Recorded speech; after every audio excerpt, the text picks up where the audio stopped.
नमस्कार, मैं हूं अखिलेश सिंह और आप देख रहे हैं खबर के पीछे का सच। मैंने अभी अपना जो पहला पिछला वीडियो बनाया था वो राष्ट्रीय स्वयंसेवक संघ के बारे में बनाया था कि वो एक दुनिया का इतना बड़ा संगठन, पूरी तरह धर्मनिरपेक्ष संगठन है। उसी की कड़ी में आज मैं राष्ट्रीय स्वयंसेवक संघ के बारे में अगली जानकारी दे रहा हूं और इस जानकारी के पीछे उद्देश्य केवल इतना है कि आप लोग समझें कि राष्ट्रीय स्वयंसेवक संघ के बारे में जो भ्रांतियां फैलाई गई,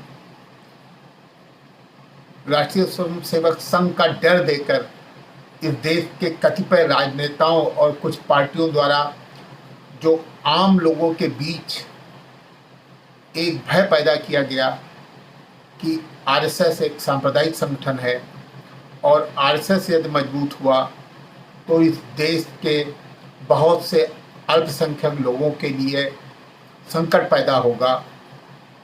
तो ये सब जानबूझ के वोट की राजनीति के तहत किया गया, जबकि राष्ट्रीय स्वयंसेवक संघ के जो सरसंघ चालक हुए हैं आज तक, 1925 में इसकी स्थापना हुई थी और आज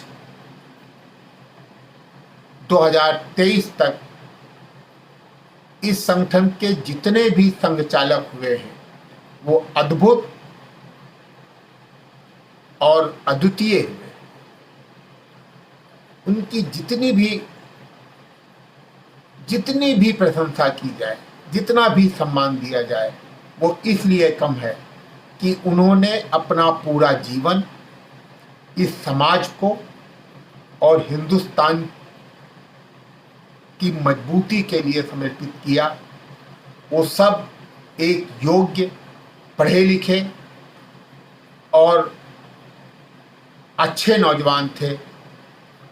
वो चाहते तो दुनिया का वैभव उनको मिलता, परिवार मिलता, अच्छी बीवी मिलती और भी बहुत अच्छी चीज़ें प्राप्त हो सकती थी। उनके संगठन ने इस देश को कितने बड़े बड़े ज्ञानी, अच्छे राजनेता दिए। आज मोदी जी भी आरएसएस विचारधारा, आरएसएस के प्रचारक रहे हैं। इसके पहले अटल जी आरएसएस के प्रचारक रहे हैं और भी न जाने कितने लोगों को हिंदुस्तान के कितने विभिन्न फील्ड में आरएसएस ने दे रखा है। तो ये आपको जानना बहुत जरूरी है कि आरएसएस के जो सरसंघ चालक थे, मतलब जो उनका शीर्ष नेतृत्व था, वो कितना पढ़ा लिखा, कितना त्यागी, कितना देश के लिए समर्पित और देश के लिए त्याग करने वाला था। उनके त्याग को नमन करिए। और जो लोग आरएसएस को एक सांप्रदायिक संगठन या एक शुद्ध धार्मिक संगठन बताते हैं, दूसरों को के लिए खतरा बताते हैं, उनके लिए इन 6 जो आरएसएस के सरसंघ चालक हुए, इनकी योग्यता के बारे में, इनके त्याग के बारे में ही आप जानेंगे तो आपको लगेगा ये जानबूझकर फैलाई गई झूठी और गलत बात है। आरएसएस के पहले सरसंघ चालक जिन्होंने इसकी स्थापना की थी वो थे डॉक्टर केशव राव बलिराम हेडगेवार जी। 1925 में उन्होंने संघ की स्थापना की थी और उसके पहले वो एक चिकित्सक थे। उनके पास चिकित्सा की डिग्री थी और उनका पूरा जीवन बताने की आवश्यकता नहीं है। आप ऐसे सोचिए कि 1920 के आसपास इस देश में कितने डॉक्टर रहे होंगे। उन्होंने डॉक्टरी की डिग्री प्राप्त की थी। वो चाहते तो बहुत पैसा और बहुत नाम कमाते, बहुत वैभवपूर्ण जीवन जीते। उनको देश के लिए एक संगठन बनाकर उसके लिए पूरा जीवन अर्पित करने की क्या जरूरत थी। लेकिन नहीं, चिकित्सा की डिग्री उन्होंने इस देश की चिकित्सा में लगा दिया। उन्होंने जो संघ की शाखा लगाई, संघ के माध्यम से उन्होंने जो यहाँ के बहुसंख्यक समाज को संगठित करने की कोशिश की, उसका उद्देश्य भी कोई बहुसंख्यक समाज को संगठित करके उसे सांप्रदायिक बनाना नहीं था, बल्कि बहुसंख्यक समाज को संगठित करके उसमें अच्छाइयाँ डालकर, देश प्रेम की भावना जगाकर, उनके अंदर जो कुरीतियाँ, जो जातिवाद, जो ये सब छोटी मोटी चीज़ें रहती हैं, इसको ख़त्म करके एक प्रखर राष्ट्रवाद पैदा करने के लिए उन्होंने अपना पूरा जीवन समर्पित कर दिया। ये छोटी बात नहीं है, जरा अपने से जोड़ के देखिए कि ये कितनी बड़ी बात थी किसी युवा व्यक्ति के लिए, किसी एक डॉक्टर के लिए अपना व्यक्तिगत करियर छोड़कर समाज के लिए बलिदान हो जाना। तो उनका पहला देश को समर्पण था। दूसरे संचालक बने श्री गुरु जी, जिनको माधवराव सदाशिवराव गोरवलकर कहा जाता है। वो भी अद्भुत विद्वान थे। काशी हिंदू विश्वविद्यालय में वो प्राध्यापक थे, बड़ा सम्मान था काशी विश्वविद्यालय में। वैसे तो वो साइंस विषय के टीचर थे, लेकिन उनको जहाँ जरूरत पड़ती थी, जिस विषय में लगा दिया जाता था, वो कालखंड भी था। वो जिस समय, उस समय इतनी उच्च शिक्षा के लोग मिलते नहीं थे। जो लोग पढ़ के निकल आते थे, उनके लिए नौकरियाँ आगे पीछे घूमती थी। सम्मान था, लेकिन नहीं, उन्होंने भी वो संघ से जुड़े और उन्होंने पूरा जीवन इस देश को समर्पित कर दिया। बहुत समस्याएं आई, गांधी जी की हत्या हुई, उस समय संघ पे प्रतिबंध लगा, सब सारे संकटों से निपटते रहे, आगे बढ़ते रहे। जनसंघ की स्थापना हुई, संघ का विस्तार हुआ। गुरु जी एक सन्यासी वेश में समाज को समर्पित करके चले गए। उसके बाद श्री बाला साहब देवरस आए, वो भी एक लॉ ग्रेजुएट थे।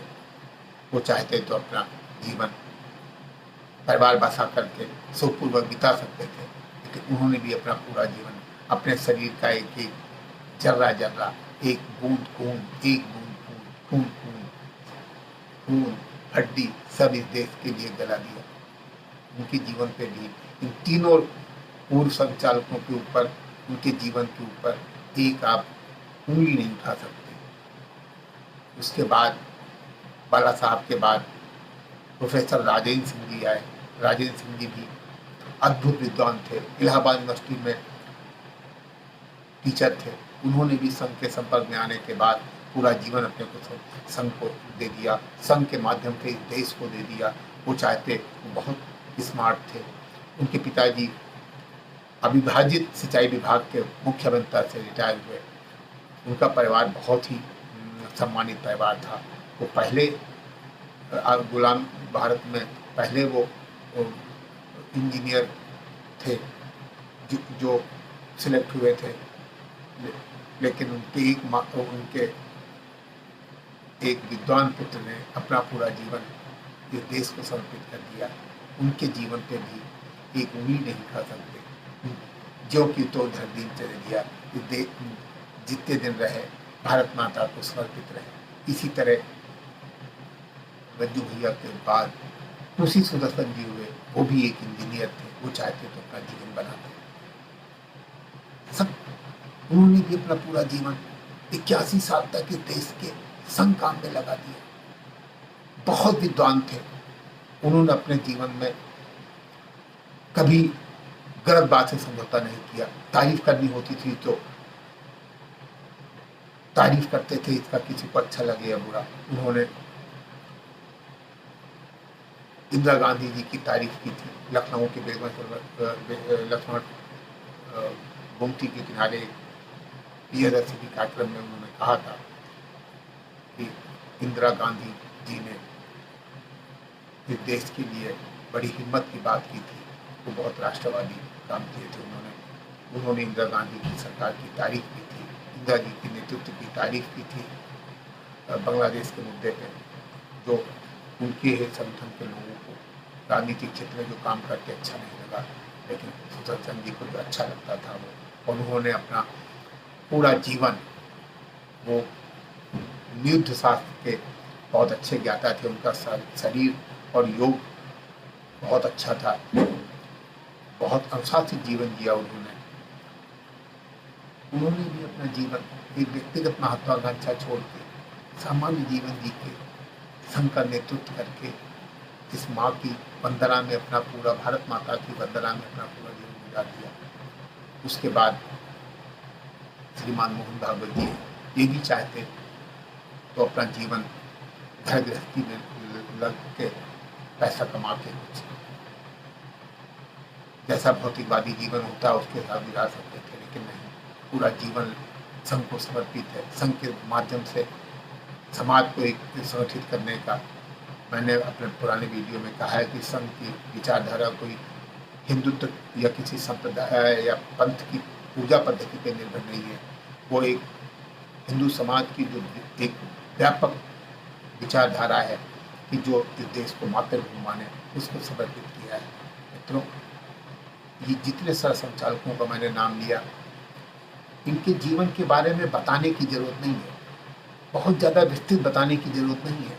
ये तो मैं केवल इतना कह रहा हूँ, ये मैं अपना छोटा सा वीडियो इसलिए डाल रहा हूँ कि आप ये सोचिए कि इतने विद्वान, इतने पढ़े लिखे, इतने शिक्षित लोग चाहते तो अपने भौतिकवाद में अपने गृहस्थ जीवन का चयन करके अपना ये जीवन सुख और वैभव से गुजार सकते थे, जैसा आम हम लोग गुजार रहे हैं। राजनेता त्याग की बात करके जब सत्ता में जाते हैं तो क्या क्या नहीं करते। संघ जैसे दुनिया के विशालतम संगठन के प्रमुख होने के बावजूद इनका जीवन एक सन्यासियों जैसा जीवन होता है। सादा जीवन, कुछ कपड़ों पे, सामान्य खाने पे, बिना सुख सुविधा के लोग अपना पूरा जीवन भारत मातृभूमि को, भारत माँ को समर्पित करते हैं। तो हम मतलब परम वैभव पर ले जाने के लिए समर्पित करते हैं। और उनके ऊपर जब आप, उनके नेतृत्व पे जब आप सांप्रदायिकता का आरोप लगाते हैं, झूठे आरोप लगाते हैं, तो लगाने के पहले लोगों को सोचना चाहिए। और इस छोटे से वीडियो के माध्यम से मैं आपसे आग्रह कर रहा हूँ कि संघ के बारे में कुछ भी कोई कहे, आप उस पर विश्वास मत करिए।